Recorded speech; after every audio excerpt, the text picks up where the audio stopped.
the Daylesford podcast. Events, stories and people around the Hepburn Shire. Hey everyone, Jared here, and this is the Daylesford podcast. And this week, I've discovered something that I didn't know about. That's actually a global phenomenon. It's called the Repair Cafe. And if you've got anything to repair, either clothes, bikes, electronics, there is a little cafe in Daylesford once a month where you can go and get all this repaired. I want to say for free, but it's a gold coin donation, but that's basically free. So I wandered down to the Repair Cafe. I walk in and there's this fella sitting on the couch. I discovered his name was Julian, and it was clear Julian had a story to tell. So I sat down next to him and had a good old chin wag. What's your name? Julian. Hey Julian, can you tell me a bit about the Repair Cafe? Because I was down at the market with Maya and Danny, and they said, go down to the Repair Cafe and talk to those guys down there. And I didn't know it was on today. So tell me, Julian, about this Repair Cafe. Well, this is basically people that's got stuff in that are treasures, or they just want to fix things. To come in instead of throwing it to the tip, they can come and save their What kind of belongings? How do you mean? Which ones? Well, most of it is irons, and there's sewing machines, there's lawnmowers, there's bikes, there's all sorts of things. What's your specialty? Anything that I can see visually. What do you mean? If it's electronics, it does my head in. Okay, doesn't work. So if I can see it, then I hopefully I can fix it. You mean let's say like a bike or a mower? Well, something visual, like a sewing machine I fixed today, for example. Right. That's because I don't have that skill, right, Julian? It's and my friend Mitch, who we just walked in with, what he did recently, his car was making a funny noise. He has no skill in mechanics. Pulled it apart, put it back together, and it kind of works. So, did you learn this, or was this just something you can do? Something I did a long time ago. I used to pull things apart. Oh, yeah. As a kid, you mean? As a kid, yeah. Pull things apart, see how things work. He loves pulling things apart when he was a kid and put things back together, and same here. Do you have a little shed at your place where you've got a bunch of little things that you work on? I've got a shed, but you can't get into it. So you've collected stuff to fix over the years, now it's just stuck in there? No, just things that I collected. Things that you just can't throw away, because one day you just might need it. Where do you live, Julian, by the way? Newland. You didn't have the antique store in Newland, did you? No. I met that gentleman last year. Yeah, I knew him. Is he still alive, can I ask? He's alive. Okay. He's just moved up to just this side of Castlemaine. He's just sold up and he'd finished. Yeah. It was a pretty epic bloody antique store there. It was. Yeah, last time I was there was when a semi-trailer ran through his shed. When did that happen? I didn't know about that. It was years ago. It was 5 or 6 years, maybe a bit longer. Cool. Yeah, a big semi-trailer missed a point or didn't use his brakes or something. I don't know what happened, but he went straight into his shed that had all these antiques furniture. It actually went up to just outside his bedroom window. That's where it stopped. That would have been big news for Newland, I'm guessing. It was actually. Yeah, it was. I've still got the tape. You're from the TV? Yeah, from the radio. They interviewed him on the radio, so I've still got that. And what's been your profession then? So I'm guessing you work in mechanics. You did or do, or I don't know. No, I was a plumber. Were you? Yeah. Oh, got it. Yeah. So on a building site. So I suppose that's where you get your knack of looking at things, being on building sites and working with people on top of you. It's a real skill because I can't do that, Julian. Plumbing. You just got to know what's hot and what's cold in the water, and just make sure the pipes are running the same line. Noted. Note what's hot and what's cold, and then you'll be safe. All right, noted. Yeah. Thanks, Julian. Very helpful. You're welcome, Jared. I'll be looking forward to our next chat.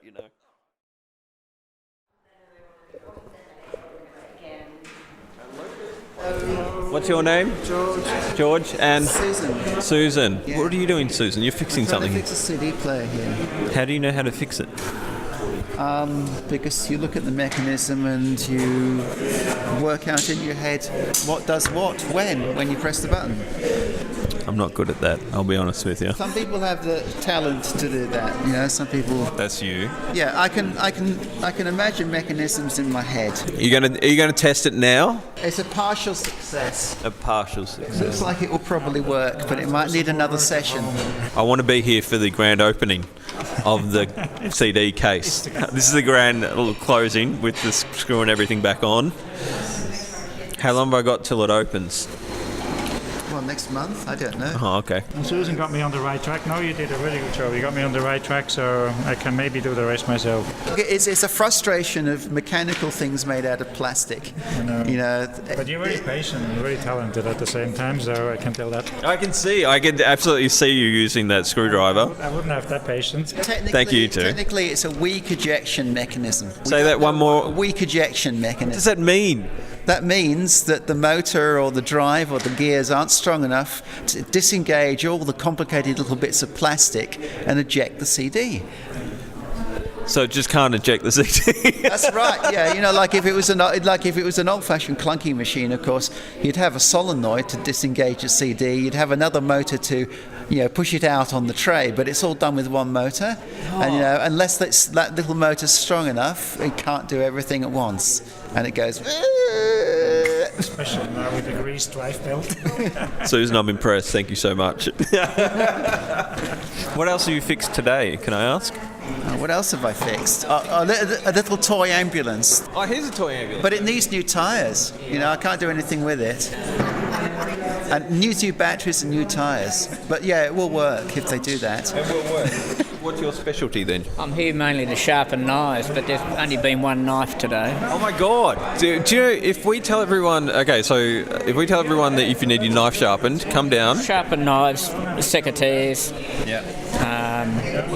other garden things that need sharpening. So if anyone here wants to come down and sharpen their knives, probably not chainsaw just yet, you don't have them here. Well, we'd need to know, then I could bring my bench grinder along. Right, noted. You have to let them know first. Yeah. But any other knives, John, they can just turn up and do it? Yes. Yep. Lovely. Well, thanks, John. How long have you been doing this for?